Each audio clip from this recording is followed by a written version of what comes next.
Hello and welcome! It is Gauntlet of Greatness time once again. I'm Randy Bueller, joined by my normal partner in crime, Shadow Datella. How are things, Shadow? Oh, everything is awesome. Everything is great.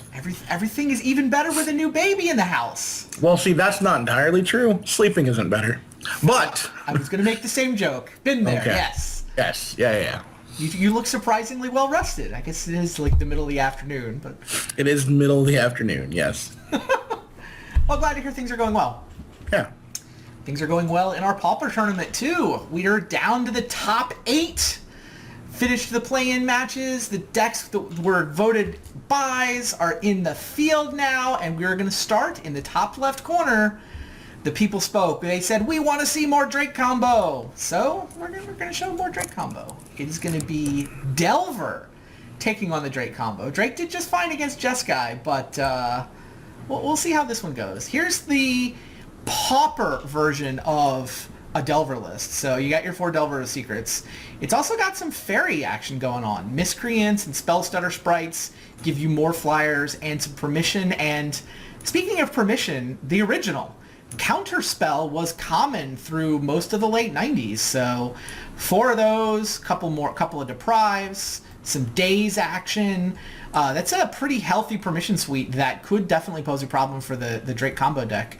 Card drawing from Ninja and Gush, awesome selection. We'll see. Spire Golem randomly. I mean, going to common definitely makes you expand the card pool. It's an interesting take on the Delver deck. I mean, fundamentally, if you drop a turn 1 Delver and back it up with permission, that'll beat a lot of decks. And let's just say the practice match did not go great for this Drake combo deck. So the Peregrine Drake combo that exists in Pauper, now that Peregrine Drake was rarity shifted down to common in Eternal Masters, is get a Peregrine Drake and a Mnemonic Wall. Now Ghostly Flicker to flicker out the Mnemonic Wall. It'll come back in and get you your Ghostly Flicker back into your hand. Peregrine Drake will come in and untap your lands. So Drake, Wall, and Flicker is infinite mana without anything special going on. I mean, it's even more mana if you have Utopia Sprawl, Wild Growth actions. There's also a version of the deck running around that uses the Urzatron lands and powers out Rolling Thunders, but we just went with the straight blue-green version. In terms of the kill, once you have infinite mana, enough mana, you can then start flickering Muldrifter or Seagate Oracle instead. You're basically, to actually win the game, looking for your 1 copy of Sage's Road Denizen. By the way, Coiling Oracle is also good enough to just draw your entire deck. So you find a Sage's Road Denizen, and now you're flickering Dex them, 0.1 Compulsive Research at their head. They're dead. Basically, there's 1 card devoted to actually killing the opponent here. Everything else is either ramp or card draw or the combo. So, we'll see. I think I like your Delver side of this matchup, Shadow. Well, so one of the big things about our practice matches is the fact that I got a Delver out turn 1 both games. Delver is certainly a lot worse without getting a first turn Delver. Looking at my card list, I feel like I'm in a big trouble if I don't find one, and I'm not sure I can aggressively mulligan until I do. So I think this might be more luck-based than our practice matches gave it credit for. All right, well, I get a match. Come fight me. I will mute you on Skype. We can talk more after the match. Good luck to you, sir. Good luck to you.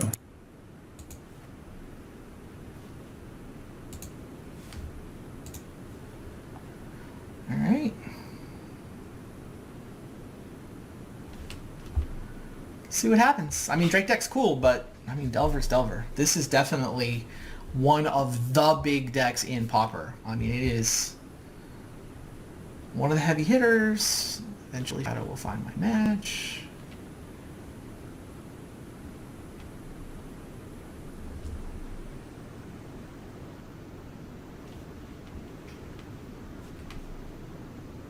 Yeah, there we go. Great.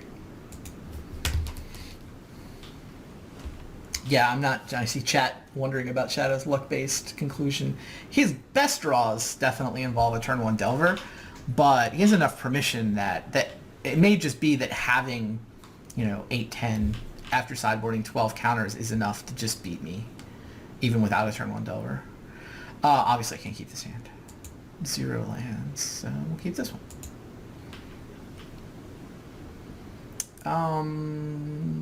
I don't think I want that. No, I need business. I've got 4 mana. Putting it on the bottom.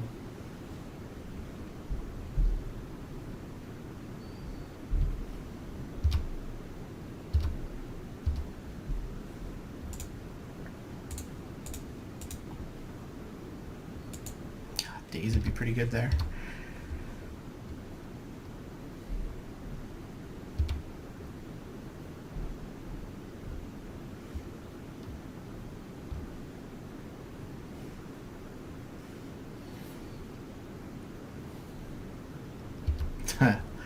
Preordained, Delver. I wonder if it's going to flip next turn. What do you guys think? You compulsive research him. Does not seem like the right play. Alright. I can Coiling Oracle, I can Seagate Oracle, I can compulsive research. All those things seem reasonably good. I mean, do I play around Days? I think I offer up Seagate Oracle and I'm willing to get it Dazed. He does not have Daze. Muldrifter and another Oracle. I think we want a Muldrifter.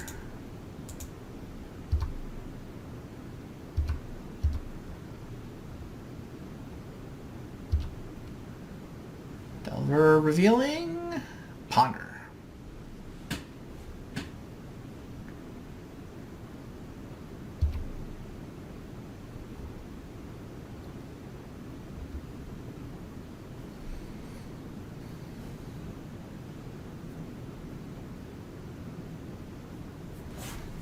Wow.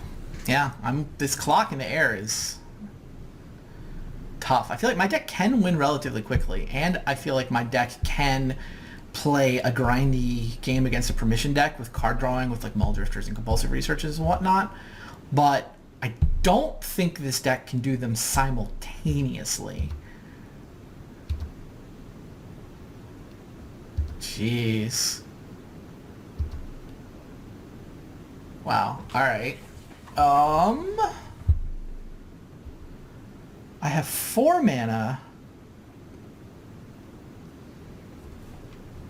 If I hit Coiling Oracle, it's untapped, right?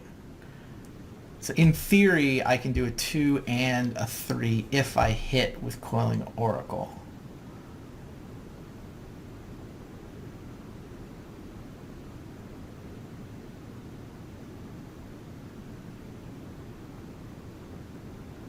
Am I at the point where I have to get lucky? I feel like I might be.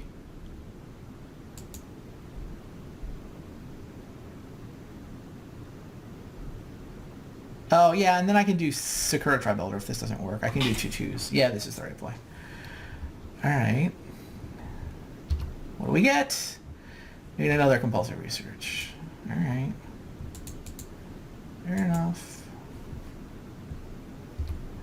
Whatever.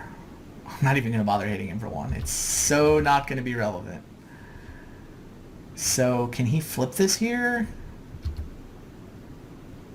Still doesn't get to a 2-turn clock. I mean, he did set it up with a Ponder. Oh, okay. We know about a Daze now. Good to know. Man, 3, 6, 7. But it's not a 2-turn clock unless he plays a creature here.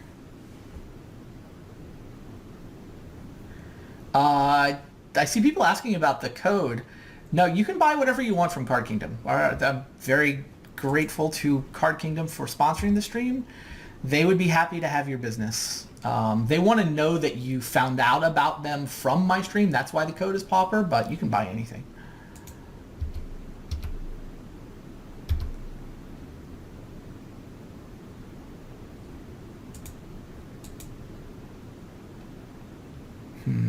So we know he's got at least a Daze. Don't know what else he's going to have. Oh, I can buy myself a turn that way, right? Returning a creature or land.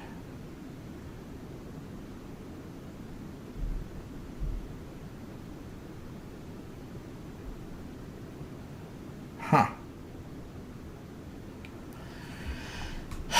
I mean, I could tap out for Muldrifter, but we know about Daze, so that just seems terrible. If it wasn't for the days, I would totally tap out for Muldrifter here. This is another part where like the pressure and the permission are combining to make this a tough matchup.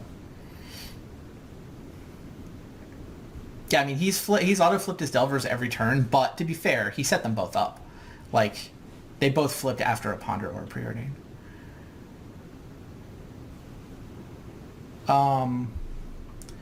So I'm not tapping out for Muldrifter. I could do a compulsive research to dig.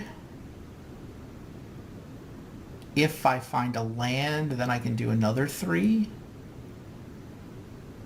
Also, I mean...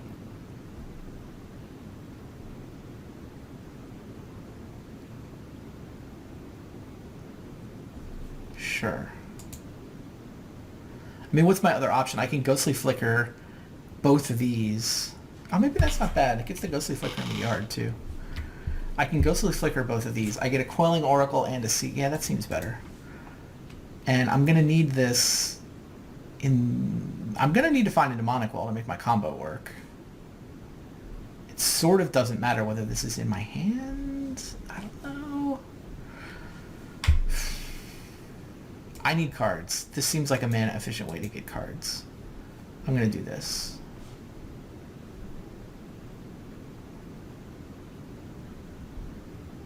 If he has a counterspell, it's just bad. And whatever 3-mana way to draw cards I did was going to have the same problem.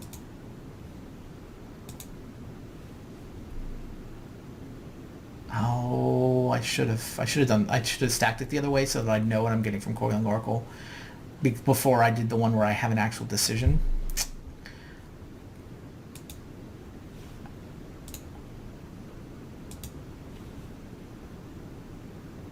He's thinking it doesn't matter because they're independent, but they're not quite independent. But I got the card I wanted. All right, now I think I have to give him... I can give him a Compulsive Research to Daze. I think I give him a Muldrifter to Daze because then... 7, no, I cannot buy a turn with Pulse of Morasa, can I? So I'm gonna do Compulsive Research.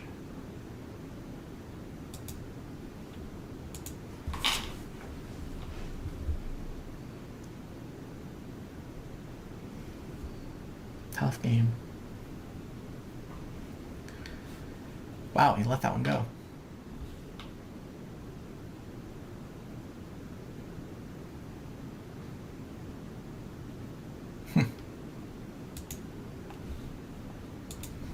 I guess he knows that's not going to kill him.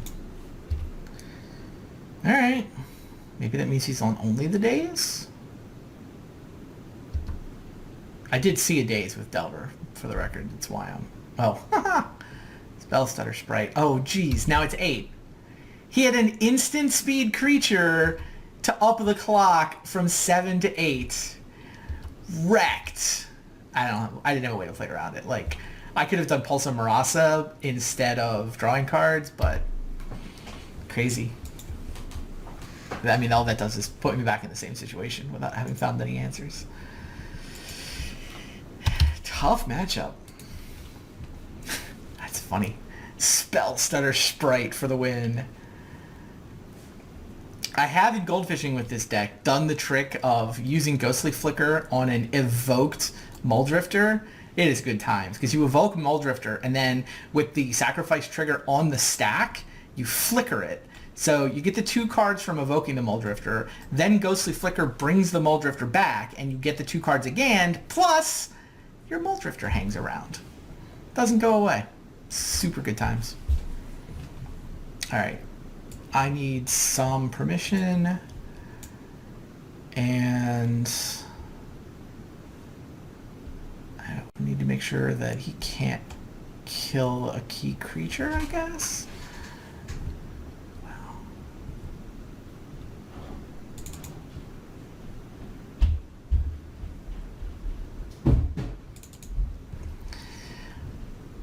Yeah, I mean, it's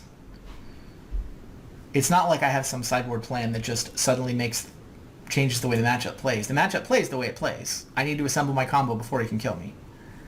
This hand's too expensive to keep with one land, right? Right. This hand... Yeah, this hand's fine. I think I do want Muldrisher, right? I mean, I can definitely at least evoke it. I'm going to do Thornwood Falls first. Yeah, those are awkward. I mean, if I want to draw the Muldrifter, I have to play Thornwood Falls first. If I Evolving Wilds... Either way, I'm putting Wild Growth onto tapped lands next turn, so... Doesn't really matter.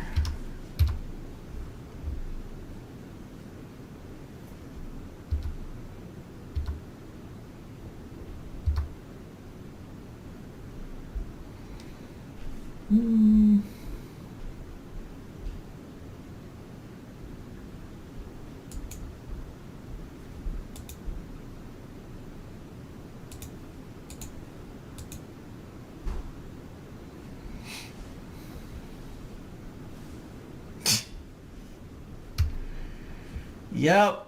I mean, not really anything I could do about it. Whatever. I'm just gonna go get this.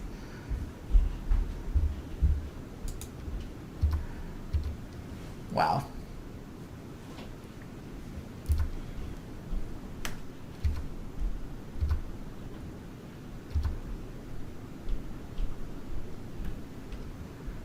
Ugh. Wow, the tempo from the days was insane. Instead of having 3 mana this turn, I have 2 mana this turn, which does actual nothing. This 2 mana just gets squandered. I mean, I guess he's only hitting me for 1. It's not like he played a turn 1 Delver last game, but he did play Delvers on turn 2, and then I forget it was turn 3 or 4. But he led with Miscreant last game. It has literally nothing to do with that mana.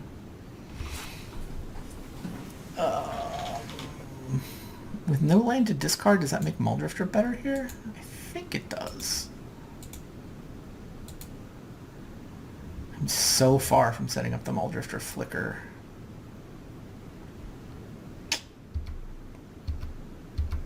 Interesting, yeah, we get to see. The 1/1 beatdown. Oh, geez. Doubling the clock and drawing a card. That seems bad for me. Alright, cantrip 1/1 flyers seem like a thing in Pauper. Those are legit. It also means Spellstarter Sprite is now a very relevant counterspell.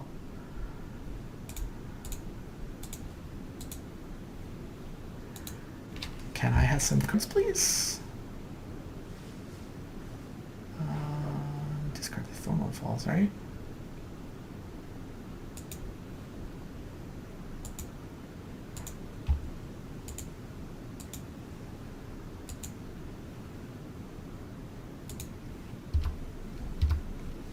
God, he still gets 7 cards in his hand. And there's the Delver, fair enough. 14 cards down. These 3 add up to a Delver, right? He invested 1 card, now he's got 3 power worth of flyers. It's just like Delver. Alright, he did invest 3 mana.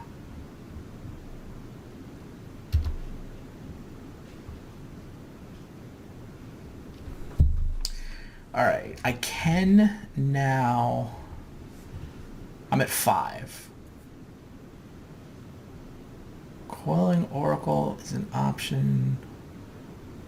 Flicker, I feel like Mnemonic Wall?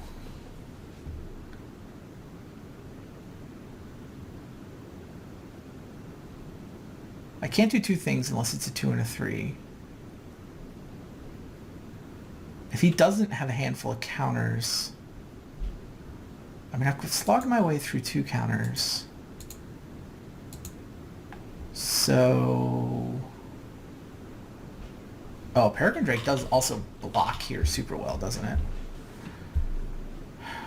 And if he counters it, I have Pulsar Marasa. Alright, let's see if we can get a Peregrine Drake down. Not super optimistic, but it's so good for us if it works. Look at that, and it works. Awesome. I decline to untap his lands. I'll settle for my 5. Well, 3. That was good.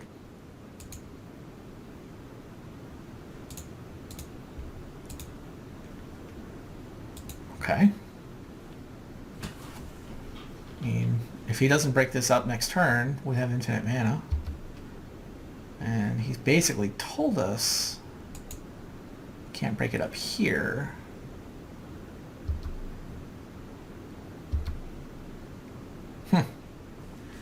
Two untapped blue mana, but I guess he wants to fight the Ghostly Flicker?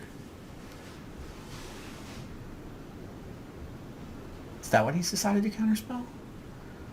Makes sense. The Drake's really good on defense, though.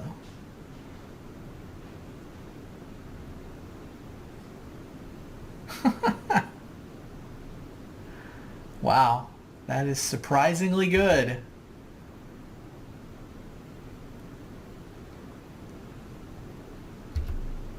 Hits me for 6.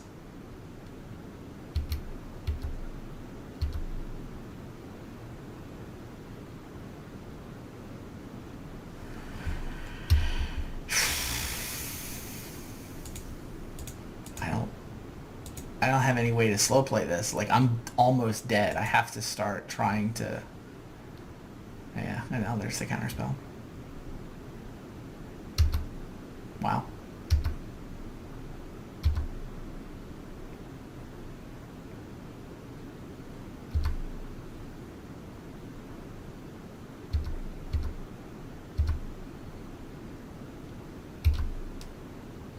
It's given me 8 turns. So how does this work? If I Pulse of Marasa back the Peregrine Drake, I survive the 6 damage.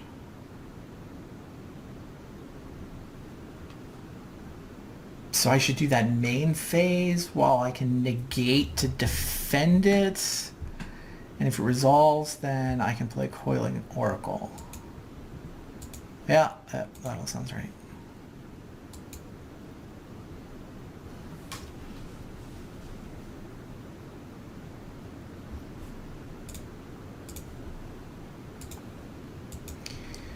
One more counterspell and we're dead. I am not remotely surprised. Yep. Yeah, this matchup is terrible.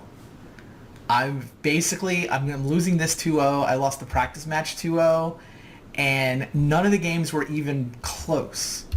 None of the games were even close to being close. All right.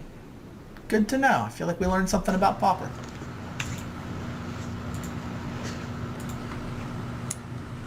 Well, Shadow, I feel like we learned something about Pauper today. The Drake combo deck is never, ever, ever beating Delver in a million years. Not the way we've got it built. I would agree. Like, I'm just going to play counterspells at your face, and then it's just going to end. You don't have a whole lot of action cards, I guess. Well, they're expensive, and, like, I need to untap my lands and chain them out, and, like, Yep. If you'd left me to my own devices, I could have won there pretty easily. But, yeah, I mean, I basically folded, like, each of my turns folded to one counter, and then I set up the turn, we're like, all right, this turn, all I'll try to do is stay alive and defend it with this one counterspell. I sideboarded in, and you're like, oh, he's got 2 counters, of course. You didn't have an early Delver. Yeah, I think that matchup is just... Yeah, I don't know how important the days was, like how much that stopped you. It was a huge tempo play. Okay. It felt like at least a time walk. Okay. Because it meant the next turn, I mean, some of it's the way my draw worked out, so I think you were absolutely correct to days. And the way my draw worked out, like, I just had 2 mana on my following turn instead of 3, and so couldn't even attempt to cast a spell. I don't know. It felt really okay. It felt pretty swingy. Excellent. All right. That was fun. Yeah, that was fun. Sort of. Goodbye, Drake. Goodbye, Drake.